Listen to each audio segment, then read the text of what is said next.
Memasuki tahun 2020, kita semua tentu berharap semua yang direncanakan di tahun dengan angka cantik ini bisa tercapai sesuai tujuan. Apalagi jika dilihat dari numerologi. 2020 adalah tahun yang spesial karena dianggap membawa energi yang kuat. Angka 2 beresonansi dengan hubungan intuisi dan tujuan hidup Anda. Sedangkan 0 dikaitkan dengan pertumbuhan, perjalanan, dan siklus hidup.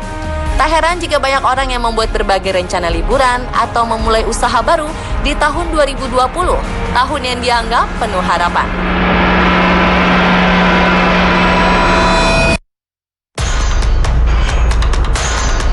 Namun setelah menjalani kehidupan dalam hampir setahun ini, harus diakui bahwa 2020 bukanlah tahun yang baik. Ada banyak kejadian di tahun ini yang hampir memporak-porandakan dunia. Yang terburuk dan hingga kini masih dirasakan seluruh umat adalah munculnya pandemi COVID-19. Sejak pertama muncul di Wuhan, China, virus corona menyebar sangat cepat ke hampir seluruh negara di dunia. Tak hanya mempengaruhi pola kehidupan manusia, wabah virus corona juga membuat lumpuh banyak sektor industri dan kesehatan. Akibatnya krisis ekonomi global tak terhindarkan. Banyak negara mengalami resesi, termasuk Indonesia. Namun bukan pandemi virus corona saja. Ada juga beberapa insiden ataupun musibah yang membuat tahun 2020 ini sempat disebut tahun kutukan. Di antaranya, kebakaran besar hutan di Australia dan California, Amerika, kasus rasisme George Floyd, ledakan di Beirut yang mirip bom atom, dan pertikaian antar negara hingga muncul tagar Perang Dunia III.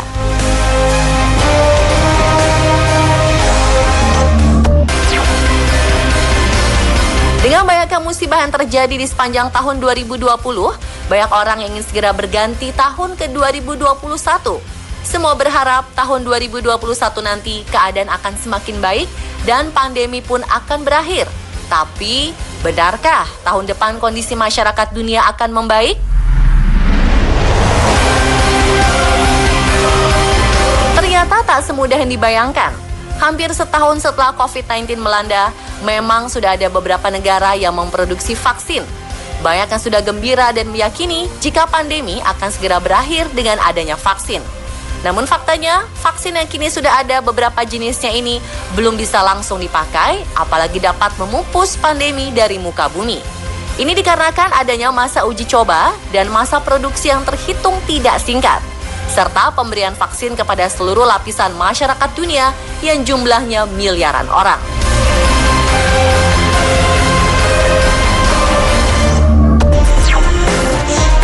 Sementara vaksin masih dalam proses, di sisi lain, virus corona ini terus bermutasi. Sejak ditemukan akhir 2019 lalu, kini virus corona penyebab penyakit COVID-19 diketahui telah bermutasi. Menurut seorang pakar di Rusia, virus ini mampu bermutasi dan telah ada ratusan mutasi berbeda di seluruh dunia. Dan mungkin karena mutasi inilah, pengendalian dan menghentikan pandemi akan jauh lebih sulit. Bahkan menurut pakar epidemiologi, pandemi COVID-19 di tahun 2021 atau awal tahun 2022. Tapi pandemi bisa lebih cepat berakhir jika vaksin sudah siap dan masyarakat disiplin dalam menjalani protokol kesehatan, yakni 3M, memakai masker, menjaga jarak, dan mencuci tangan pakai sabun.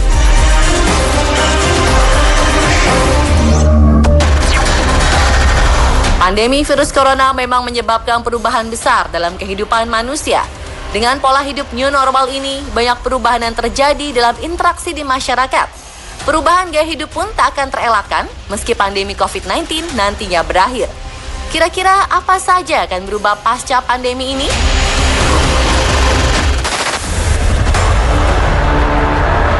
Saat masa pembatasan sosial berskala besar atau lockdown di beberapa negara, masyarakat sangat bergantung pada teknologi. Apalagi dengan adanya anjuran kerja dan belajar dari rumah, membuat orang semakin melek terhadap beberapa platform digital. Tak terkecuali para orang tua siswa yang dipaksa harus bisa memakai gadget karena menyangkut kebutuhan anaknya dalam belajar daring atau pembelajaran jarak jauh. Pemakaian video conference pun menjadi hal yang umum dan akan tetap digunakan bahkan setelah pandemi berakhir.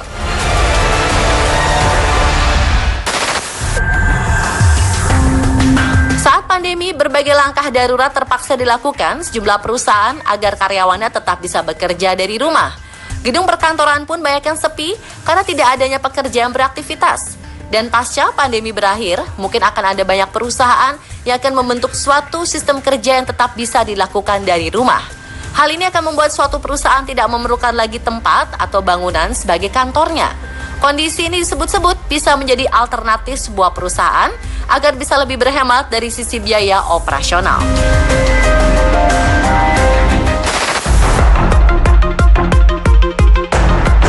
Saat pandemi COVID-19, bioskop dan juga teater dipaksa harus tutup demi mencegah penyebaran virus. Alhasil banyak masyarakat yang menghibur diri dengan cara menonton berbagai tayangan film atau serial dari rumah. Kebiasaan ini pun bisa berlanjut bahkan setelah pandemi usai. Meski harus berlangganan dan membayar ratusan ribu rupiah per bulan, cara ini dianggap sebagai solusi paling sehat, mudah, dan juga hemat bagi sebagian masyarakat.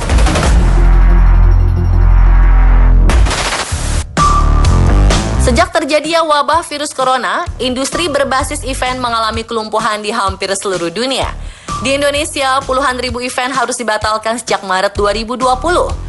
Tapi di tengah kondisi terpuruk ini, banyak dari mereka yang akhirnya beradaptasi dan beralih membuat event digital ataupun daring.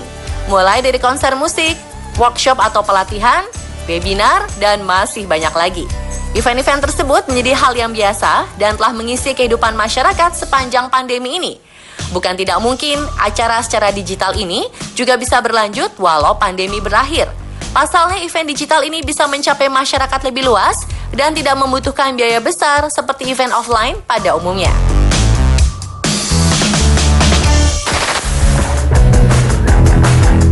Beberapa tahun terakhir, e-sport atau olahraga elektronik memang berkembang cukup pesat. Bahkan saat pandemi seperti sekarang ini, e-sport berinovasi lebih jauh dan menjadi peluang untuk peningkatan perekonomian. Kompetisi antar pemain di seluruh dunia seakan membentuk suatu komunitas dan juga lapangan pekerjaan yang terbuka luas. Karena itulah, pasca pandemi pun e-sport akan menjadi industri yang berkembang. Apalagi didorong oleh adanya pembinaan dan makin banyaknya kompetisi. Tak heran nanti akan muncul semakin banyak atlet atau pro player e-sport.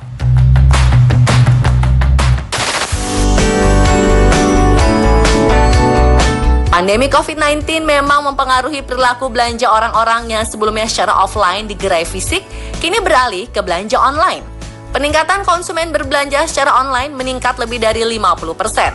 Aplikasi belanja online pun kini semakin mempunyai keunggulan masing-masing. Perilaku belanja secara online bisa dipastikan menjadi kebiasaan masyarakat walau nanti pandemi telah usai. Kemudahan, beragamnya pilihan, serta harga yang kompetitif membuat belanja online tetap menjadi pilihan utama.